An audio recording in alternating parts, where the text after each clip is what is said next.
And welcome once again to Community Viewpoint. I'm John Pollock, your host, and we have a real treat today. We have Robin Flinchum with us today.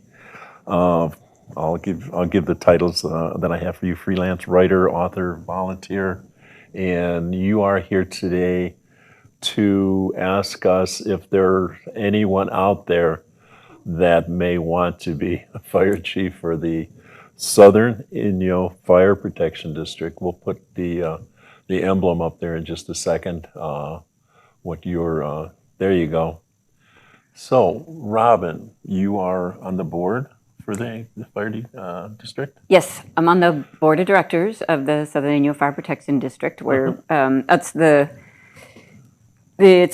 special district, it has to have a board of directors that performs oversight and helps problem solve and keep track of finances and that kind of thing. So what's the board consist of? How many people? There are 5 people on the board, okay, and they're all volunteers from the community.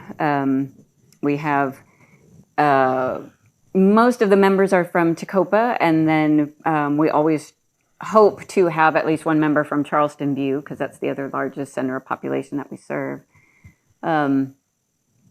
And that's rather large and spread out too, or it has been. Yes, and Charleston View is growing by leaps and bounds, which is one of the reasons that we're really, really hard pressed. We need a fire chief, and it's an all volunteer organization, but we have a paid fire chief and a paid administrative assistant.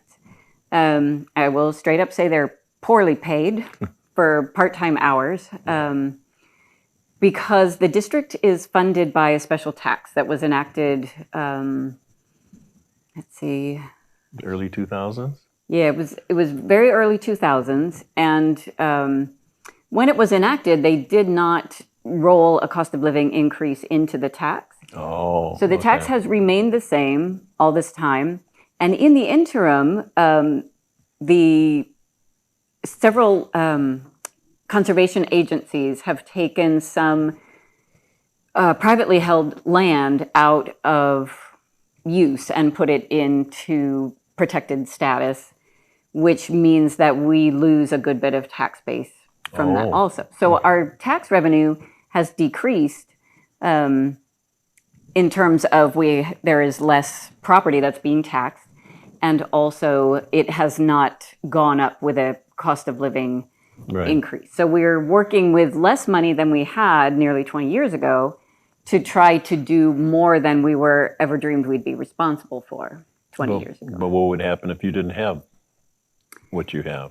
If we did not have what we have, we do have memorandums of understanding with Nye County and Pahrump, which thank goodness, because without the Nye County Pahrump responders, oftentimes we would be in serious trouble. Yes. Serious trouble.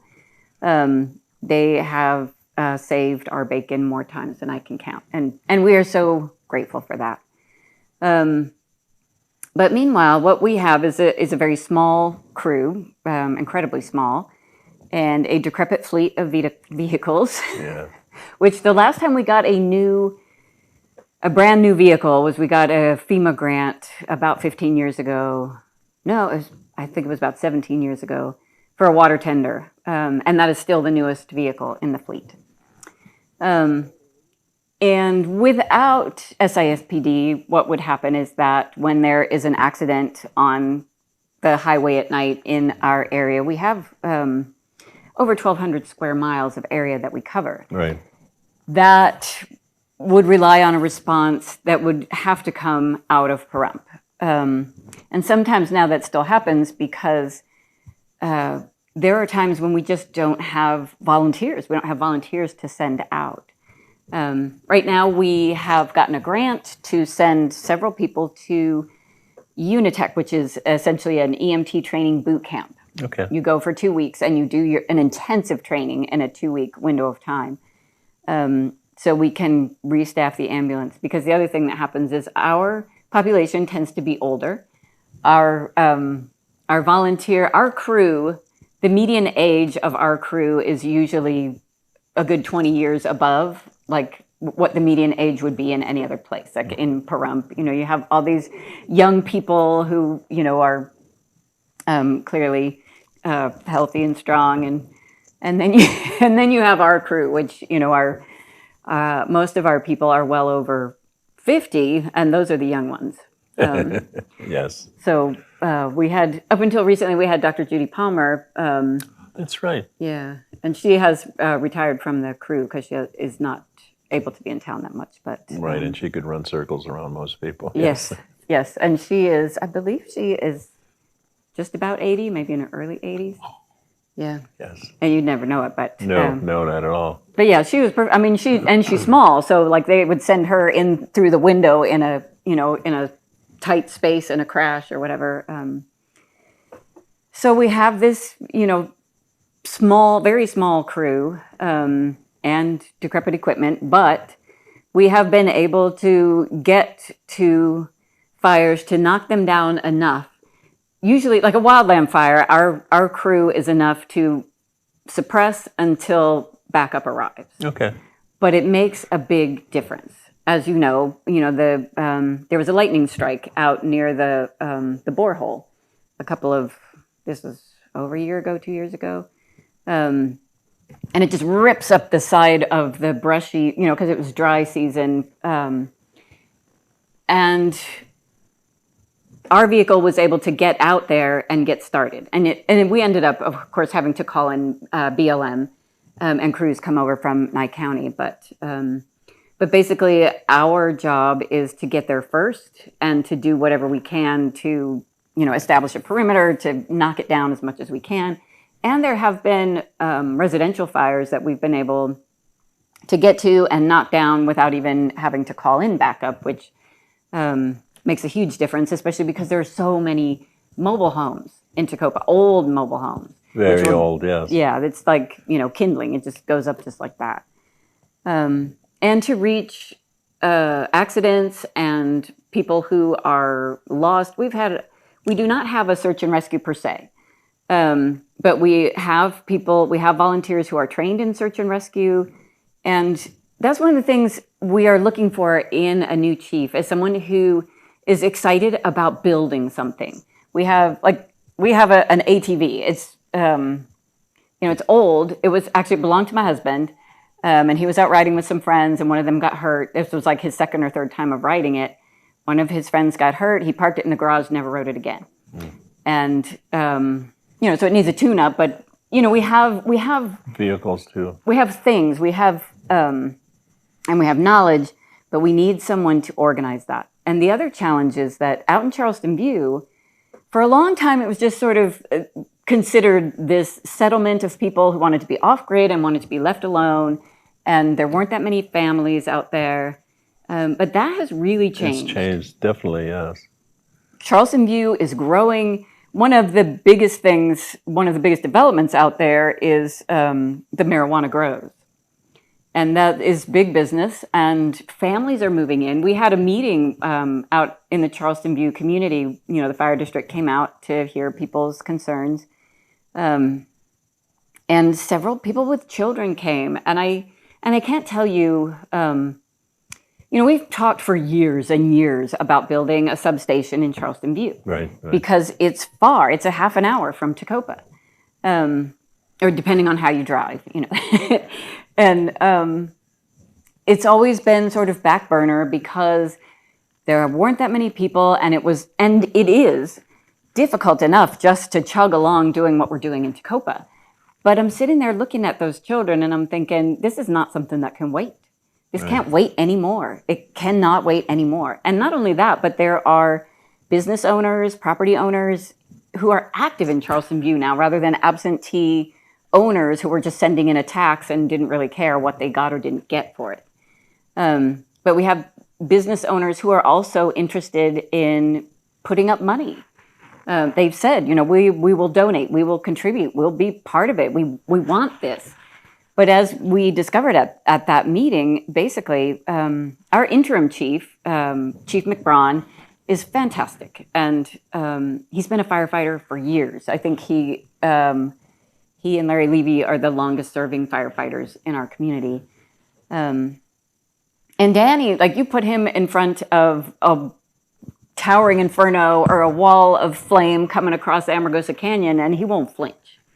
But if you put him in front of a mountain of paperwork, it's like Whole different story. yeah. I mean, he's ready to retire. He has some like old injuries he needs to deal with and things like that. And I think the paperwork is more painful to him than these injuries. So we're looking for someone that probably lives in Inyo County? We would love someone who lives, doesn't have to be Inyo County. In fact, Pahrump would be better than, say, Independence. Okay. Because Independence is 4 hours away. You can't. I mean, what we have always had is someone who lived in Tacoma or Shoshone or, in our area. Right. And that is what we have always strived to have, because it's a difficult place to be. It's a very difficult place to be. And in order to do this job, it helps if you know the people, if you understand the community, and if you understand, it also helps if you understand the environment. Somebody in Pahrump is going to understand the environment. So, if there's anyone in Nye County, ideally what we want is someone who is a trained firefighter. I'm going to give you our dream person. This is the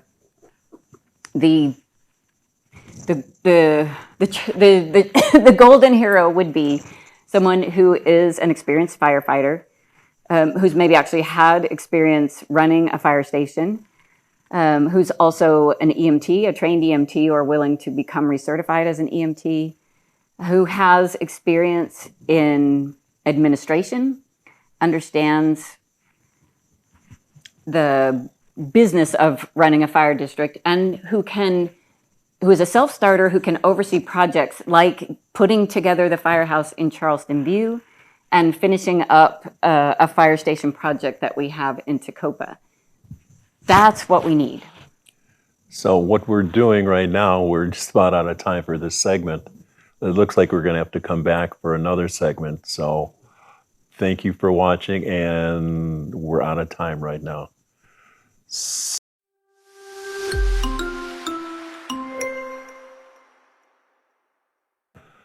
And welcome once again to Community Viewpoints. I'm here with Robert Flinchum. Let's Close enough. No. Okay. Welcome back to Community Viewpoint. I'm John Pollock, your host for this segment. We're back here with Robin Flinchum. She's been talking to us quite a bit about what's expected of their Southern Inyo Fire Protection District for a new fire chief. And she's been very descriptive. I've been enjoying your speaking about it so intently. We're going to do another segment on it. So tell us, like you've told us, it's difficult to be out there to understand the area, and I've lived out there off and on, and I live here. I'm not going to be a fire chief. You could. I know, but oh my God, my wife would kill me. But anyway. Somebody step up and save John, because otherwise he has to do it. Yes. But anyway, I understand the people out there. I love it out there, but it's a special place, and it's not for everybody. It's either you love it or you better leave it. You love it. I love it. I could stay there forever, but I have other commitments too. But anyway, tell us a little bit more about what you're looking for. All right. So this person also, in fact, this is something that the board hasn't decided on, because it's something I just thought up in my head recently. But we do have a piece of property that we have leased from the Bureau of Land Management, and we have put a building on it, a prefab building on it that needs work. But anyway, the idea is that it will be a new fire station, and we have discussed the idea in the past of building in an RV hookup. And I have wondered if we could find someone who maybe didn't want to commit to living in Tacoma. And sometimes it's difficult to find a place to live in Tacoma, because there aren't that many homes. And sometimes you can find a place and sometimes you can't, or what you can find just doesn't feel like where you want to be. But the idea is that this will be someone who can deal with difficult personalities. People don't go to Tacopa because they love hanging out with lots of people. They go to Tacopa because we're an odd bunch in Tacopa. Maybe that's why I get along. Yes. Yes. I think you fit Yes, right in. I fit right in. Yes.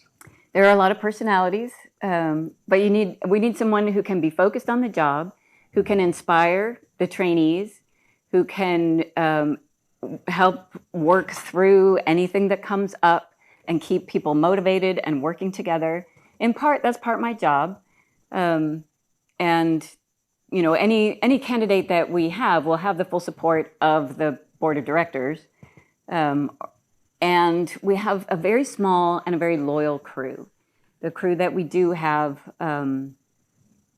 is dedicated, is extremely dedicated. I mean, these are volunteers who have just given their all for years. Like Chief McBraun has, he is doing this job.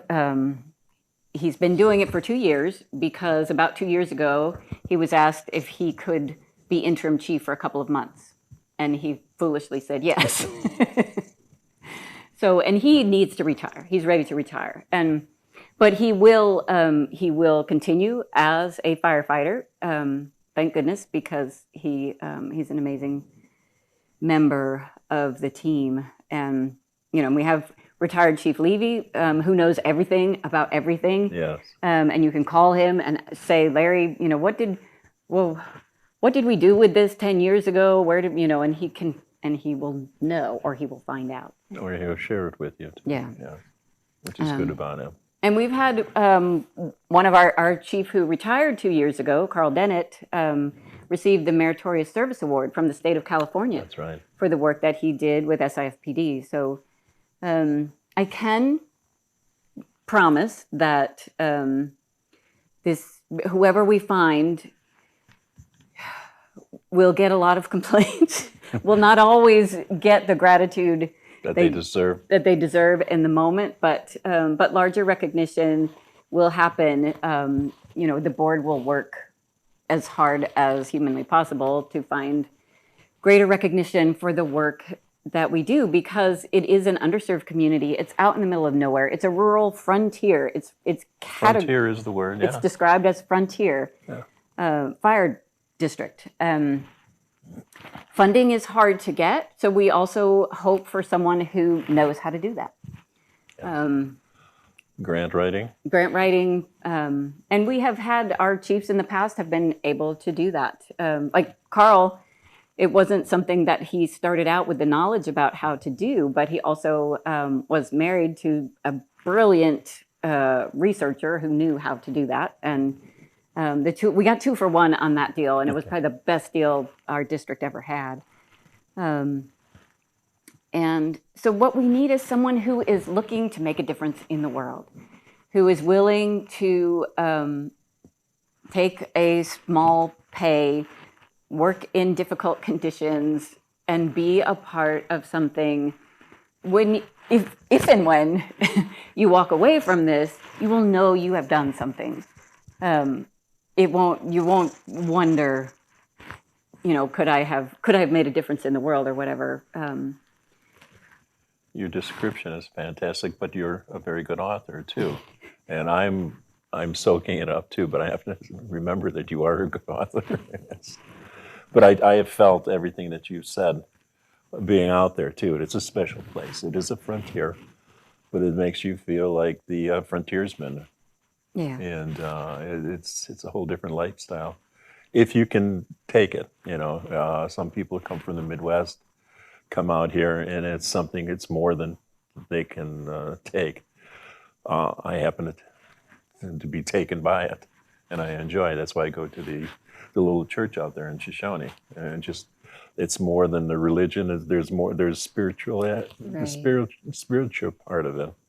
I just like being out there, and I just feel good being in the area. So the open desert is like a cathedral in many ways, and China Ranch has these beautiful, like a place where we call Mud Cathedral because it just feels like a cathedral inside the dried mud. And the other thing is, it's important to acknowledge, like, we always wanted someone to live in Tecopa, but if it need be, if someone was willing to travel from Pahrump, it's difficult because ideally the chief is also a volunteer who responds to calls, and that might, and takes command, is incident command in the calls. But it is a difficult place also in terms of things like, during the pandemic, one of my very best friends was dying of cancer. And there is, like, you can't get hospice there. So we did that alone, without anyone to administer him pain-killing medication, any kind of. And when the time came that he couldn't bear it anymore, his pain became beyond what we could manage.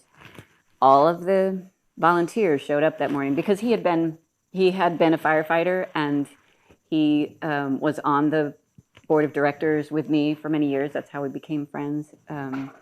All of the volunteers showed up, and they walked him out of his home for the last time and treated him like gold and put him, and they're on their ragged T-shirts and, putting him in this dusty, rickety old ambulance. But it was beautiful and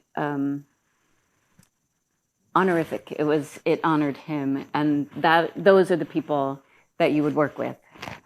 People who will show up, who will stand up. Oh, sweet. Yes. Very touching. And then you have ways to make up some funds. You have a yearly fireman's fling. Did you have it last year? Yeah. The last year was our first one. I think we went 2 years without it. Without it, okay. Or maybe just 1 year. Every year in the fall. This year it will be October, the weekend before the Halloween weekend.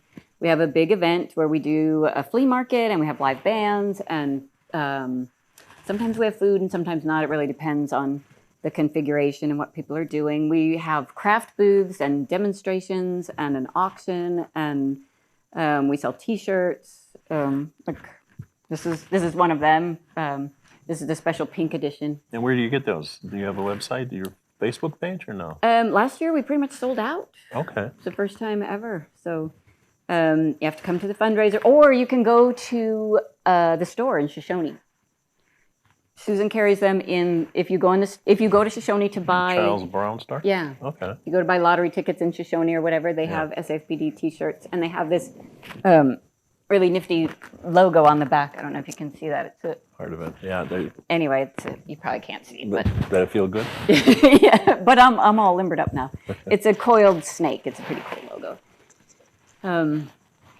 So yeah, it's I got hair on. So anyway, we had a couple of pictures too before we run out of time. Let's show them what your water station over there looks like. That's it. The fire district also oversees this water vending machine. It's the only source of clean drinking water. And there you are, there, the board on the board of directors, but you're hard at work with That's my formal attire for visiting the kiosk in Tecopa. Yes. So that the kiosk has a citizens committee that actually does the work. It's just overseen by SIFPD. So the chief doesn't really need to do too much work. But we will rope you in to volunteer. And that's not where you get your fire water from, so you don't have to worry about that. No, we've got Keep putting the quarters in. We have, in that terrible fire in China Ranch, somebody was like, we need water, and went to the kiosk and was trying to just, get water out of the kiosk. But we are setting up, that's where the new fire station, the kiosk is on that property for the drinking water, and we've finally set up a 10,000 gallon tank there.